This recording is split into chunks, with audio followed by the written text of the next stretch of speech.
ताज्या बातम्यांसाठी ABP माझाला subscribe करा आणि बेल आयकॉन प्रेस करा। आणि इकडे भाविकांच्या स्वागतासाठी शिर्डीमधलं साई संस्थानकडून खबरदारीपर उपाययोजना करण्यात आलेल्या आहेत। कर्मचाऱ्यांकडून मंदिरामध्ये साफसफाईही करण्यात येते, तर सॅनिटायझेशन देखील करण्यात येते। शिर्डीमध्ये साई संस्थानकडून कशा उपाययोजना केल्या जात आहेत त्याचा आढावा घेतलाय आमचे प्रतिनिधी नितीन ओझा यांनी। बघूया।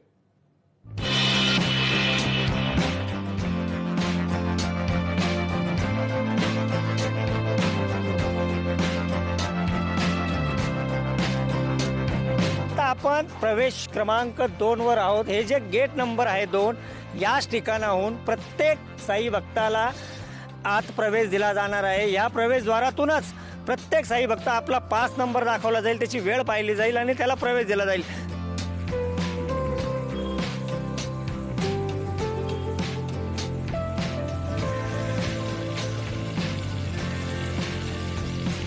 याच ठिकाणी साई भक्त हात आणि पाय धुईल आणि त्यानंतर या ठिकाणी त्याला सॅनिटायझर मारलं जाईल, त्याचं टेम्परेचर चेक केलं जाईल।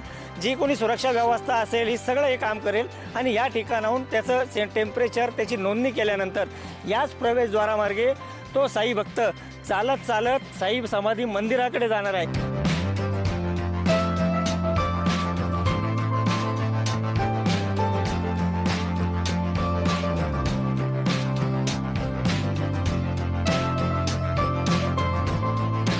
जो दर्शनाची मेन हॉल आहे, जो समाधी मंदिराकडे जातो, त्या हॉलमध्ये त्याला प्रवेश करावा लागणार आहे। हाच तो दर्शनाचा प्रवेशद्वार आहे, ज्या ठिकाणी हा हॉल आहे। या हॉलमध्ये साई भक्त येईल। सुरुवातीला त्याला सॅनिटाईज केलेलं असलं तरी पुन्हा एकदा या ठिकाणी सुद्धा त्याला हात सॅनिटाईज करावे लागणार आहे। ती सोय सुद्धा या ठिकाणी साई संस्थानने केलेली आहे। या ठिकाणी सॅनिटाईज केल्यानंतरच तो यातून या हॉलमध्ये येईल।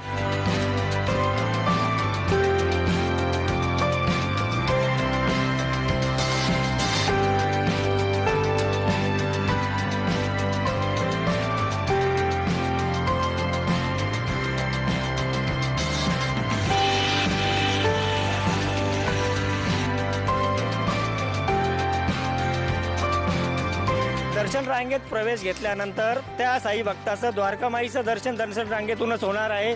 तसंच समाधी मंदिराचं दर्शन रांगेतूनच होणार आहे आणि त्या ठिकाणाहून बाहेर पडल्यावर गुरुस्थानचं सुद्धा दर्शन रांगेच्या माध्यमातून होणार आहे। नितीन ओझा, एबीपी माझा, शिर्डी।